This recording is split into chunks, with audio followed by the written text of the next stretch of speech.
I also want to touch on red card. It's also possible sometimes people say, well, we do not meet the retirement threshold. We haven't been in Austria for 5 years. Is there something else? Yeah, of course, there's marrying somebody and staying with them, for instance. Or saying you are all very, very qualified people, trying to find employment with an Austrian employer, for instance, then maybe a red card would be something. Red card. Why is it called red card? All of you know the national colors of Austria are red, white, red.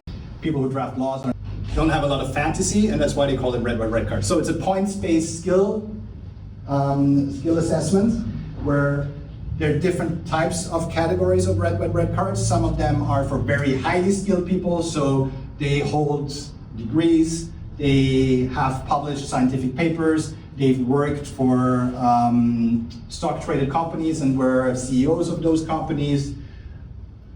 And they are still young enough. Yeah, they have work experience.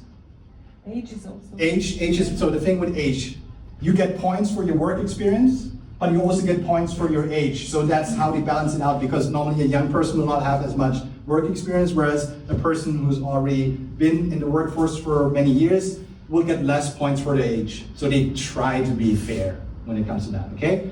There's you need to reach a certain number of points, and of course, the tricky thing is always you need an Austrian employer, right? You could not say, oh, I want to get a red card because I have employment in Bulgaria.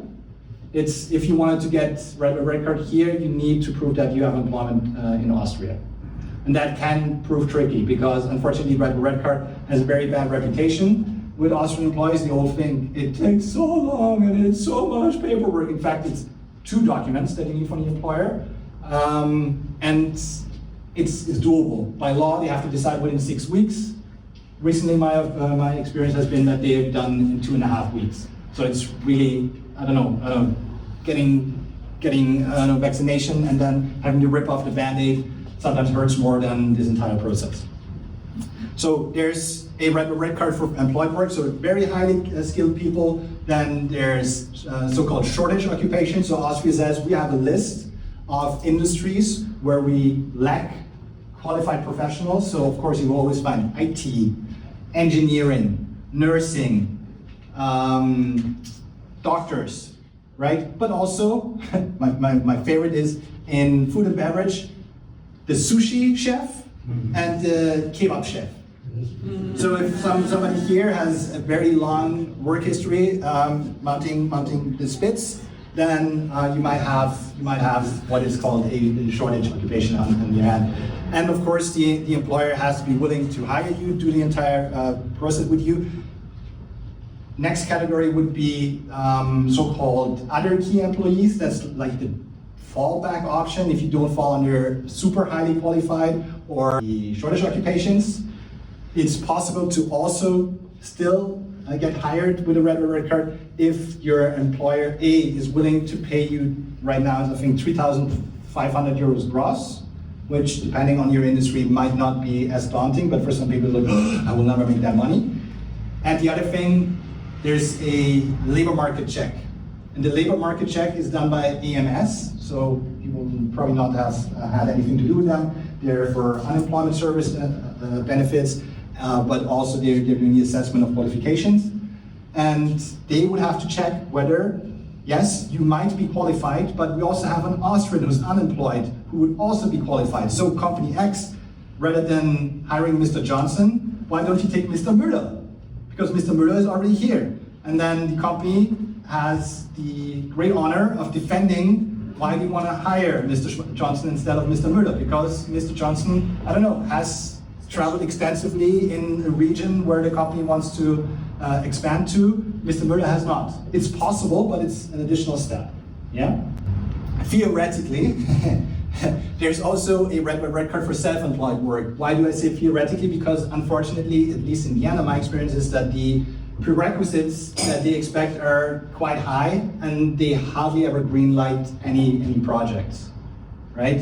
So if you read it in the law, it does not sound as challenging. It's you have to have a proper business plan where you will hire or you will create new jobs.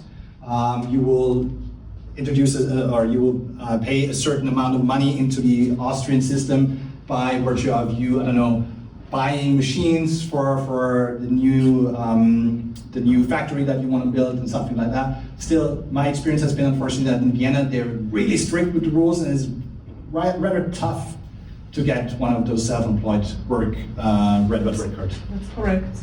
Yeah, I mean you deal with them all the time, unfortunately. There's also the possibility for family reunification. So if one partner here gets the red card, it does not mean that the other partner also has to be super highly qualified or also find a job. They could be here by virtue of being a spouse of a person with a red card. They could get a red card plus. Okay? There's red card for the person who's actually working, and there's red card plus for their partner.